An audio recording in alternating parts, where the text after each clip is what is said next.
Chase the vision, not the money. The money will follow. Tony Hsieh, the late entrepreneur, once said.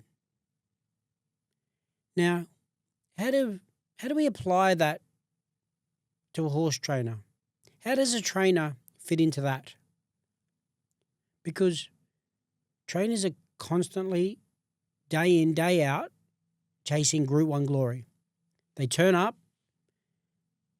pretty much for everybody else, including the horse. They're running a business. They are the marketing department in some occasions. They're the finance department. They're the salesman. They're the decision maker when it comes to the horses. So there is a lot of weight on a horse trainer. There's a lot of weight on their back. I see a trainer as being a true entrepreneur. And what we're going to discuss today is, for a trainer or a business person who holds a similar amount of responsibility, when is that time to draw the line? When do you have to, number one, slow down and smell the roses, whether it's take a break and recoup and have a holiday and see what that clear mindset will allow you to bring to the table. That's one side.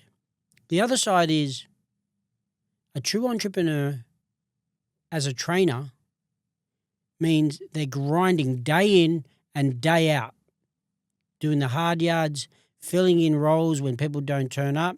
Like I said earlier, covering all departments. But a trainer will fail to invest in themselves.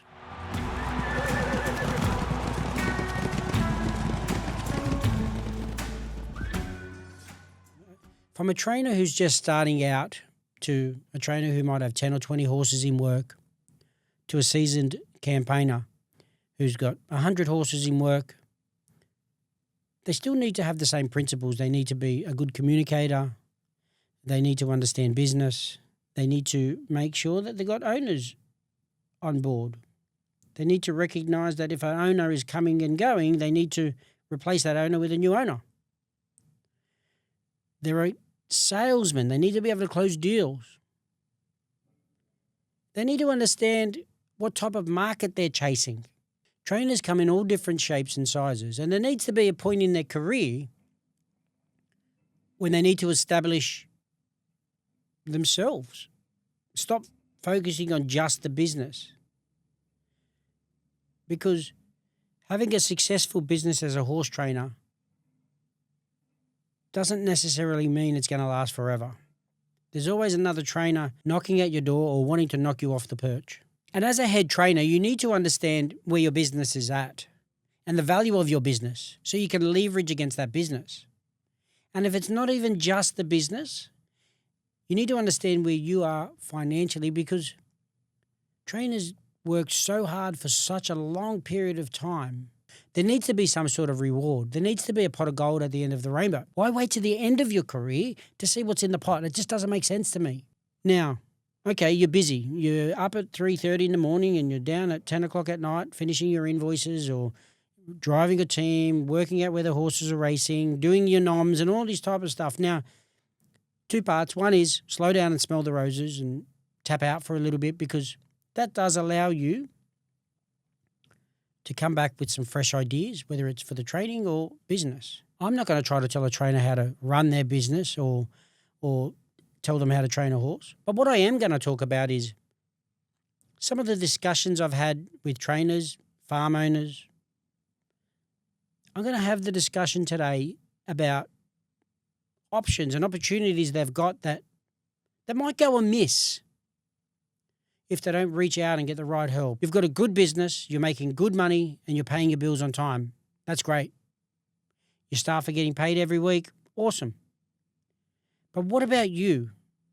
What about you, the true entrepreneur who's driving all this, doing the most amount of hours, taking the risks, doing the investment into horses, doing the investment into staff, doing the investing into everything else that it takes to run a horse stable, but failing to look after yourself and your own family. Typically, from my experience, horse trainers have got an interest in property and they go and invest in a property, establish a property, whether they own it or lease it, but they put all this money into a property. If you're leasing it, you're left with nothing. If it's your property that you've invested in, are you investing in the right investment because you're using it? We talk about rent vesting, where you might be leasing a property and investing elsewhere to build up your own portfolio. So how do you go about it? How do you get away from getting up at 3 a.m. and going to bed at 10 o'clock at night and doing the same thing day in, day out, 7 days a week? It's actually quite easy. If you have an interest in property, set some time apart from your working, your grinding, and have some dedicated time to start inspecting properties. Okay, you may not have time to do that yourself. There are so many different options. Whether you're talking to an agent directly or a buyer's agent. You tap on the shoulder of a buyer's agent and you just ask them to help you. You tell them your criteria. You tell them the amount of money you've got to spend and let them do the work for you. Over and above a buyer's agent, there are different means of investing. Now, the most important thing for a trainer is not to get too consumed into the investing side because they've got a job to do. We need to focus on what we do well. So you don't want to take your eyes off the prize. So what options are there? From crypto to investing in other businesses to buying shares, and I'm not talking about shares in horses, property. There's such a wide range of investment opportunities. And how do you get to that point? Well, a trainer will win a race and they win a large purse of money. They just go out and pay all their bills and get on top of their finances and they wait for their next win. They need to be able to implement those moments of their Group 1 glory and invest that money and tie it up and let that money work for you rather than creating a financial easy path. The other side is trainers have a business that's worth money. Trainers have businesses that are generating good cash flow. You need to sit down with a broker and understand your lending capacity. How much money can you get? Invest that money as a side hustle. Call it a side hustle. It's like playing golf. Like going to, not the races because that's what we do, like playing golf, like going shopping. You need to start having conversations with a broker. You need to have conversations with a buyer's agent if that's the way you're going to go. And let that strategy that you've implemented in training horses work for you in other ways other than just winning races. I've had these conversations with a number of high-profile trainers and farm owners who have gone on to invest in commercial assets, utilising their farm as the equity that they didn't know they could use. So having these conversations with professionals will open a lot of doors. And why is this important? Why is this important? Horse training is long hours. You may not want to do it forever. You may get burnt out. You may have enough. And that typically doesn't happen because we love the beast first and foremost. But you always need to have a plan B, especially in this industry. So why grind? Do these hard yards. You get in as a 20-year-old, whether you're breaking in horses, whether you're just interested in the industry, whether you're a track work rider, doors open, you start training horses. Next thing you know, you can become a slave to your business. And you just become that slave day in, day out. And you don't understand opportunities that are falling right behind you. So this is when you can lean on professionals, engage help, and let that money work for you. Am I contradicting myself? 1 minute I'm talking about show me the money. Doing what you love is not that important because you want to set yourself up financially. Now I'm talking about do what you love. You love being a trainer. Well, you could say I'm contradicting myself a little bit. But I'm saying double dip. Do what you love. Surround yourself with good people. in our amazing industry of thoroughbred racing. At the same time, have your money work for you. I'm a big believer in it's not how much you earn, it's what you do with it. As a trainer, how will this impact you besides having a few dollars in retirement? Well, I'm here to tell you, knowing that you've got a portfolio building up in the background, knowing that you're now becoming financially secure and financially free will ensure you can come to work not stressed out at home, so you become a better partner. You become a better parent. You become a better boss. Not having the day-to-day pressure of wondering where your next dollar is going to come from. They say money doesn't make you happy, but if it can make life a hell of a lot easier, I think happiness will follow. Earlier I did mention I have had these conversations with a number of people. I'll give a couple of examples. We'll save the trainer for the second one, but I have had a conversation with a farmer. We'll call him Bill. Bill and I were having this conversation. We're actually having a coffee. And Bill actually owns quite a large commercial breeding operation. He's got stallions, mares. They invest in everything related to horses, but not really much outside of that industry. Bill was lucky that he actually purchased the farm, but what made it a little bit more difficult, and Bill thought he couldn't do anything about it, was he had partners. He had investors in the farm. He also had investors in the brood mares, and he also had investors in the stallions. He only had a small part in the stallions, in some of them. But Bill thought his money was tied up in these groups and he couldn't use his own individual equity, but he was wrong. So I lined Bill up with a buyer's agent, a commercial buyer's agent, so an expert.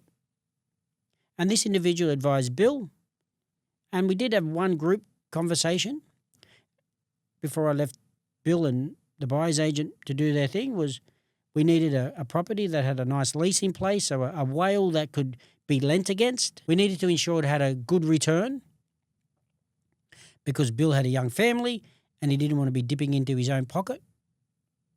So Bill was able to borrow the money with the equity of the farm, even though he didn't own the farm outright. This scenario meant that Bill invested in a property. He'd outlaid $10 million. In 10 years' time, it's probably going to be worth $20 million. And in 10 years' time, he probably doesn't have to invest any of his own money the way this was structured. So why wouldn't you hold those conversations rather than grind on the farm day in, day out and not have your money working for you? Now, that was a real example of someone that actually implemented that. So it was that easy by outsourcing everything you need to do to get this done, from the finance to the buyer's agent. Everything can be outsourced, so you don't need to be tracking around the countryside looking for a property. We're now going over to the trainer and the example about a trainer. He was earning good money, like real good money. He was very good at what he did. Now, he was saving up to buy a property. Of course, it was a horse property. But after we had a number of conversations, we realized that buying a horse property was going to be a really poor decision because the property he wanted, he could have rented, or in actual fact, he was renting. The rent was so cheap, it just didn't make sense to buy this property for the amount of money they were asking. So I explained, why don't we do it a different way? The amount of money you're earning, you could walk into a bank and get a significant loan and invest elsewhere. But his reply was, I'm self-employed, my job is quite risky, my income's not consistent. So I lined this guy up with a broker who understood commercial lending. For the first year, this young trainer bought 2 properties. The second year, he bought 1. And the third year, he bought 3 properties because he was able to use his income by talking to the right people. Yes, sure. A lot of the times you go into your big fours, you go into a regular bank, they're not going to give you money because you're a risk. But by understanding who you are and how hard you're prepared to work, what you should be doing is looking wider, looking broader, and getting that money any way you see fit. So to all those entrepreneurs who are trainers, breeders, farm owners, there needs to be a time when you step away from your business, get some advice, implement a strategy that's going to make you financially free, because there will be a retirement day. You might get injured. There might be something that stops you from training. You might have to change the direction for some unknown reason. Do you want to get to the end of your journey and have trophies in the lounge room? Or do you want to have a portfolio that's working for you? I know what I choose.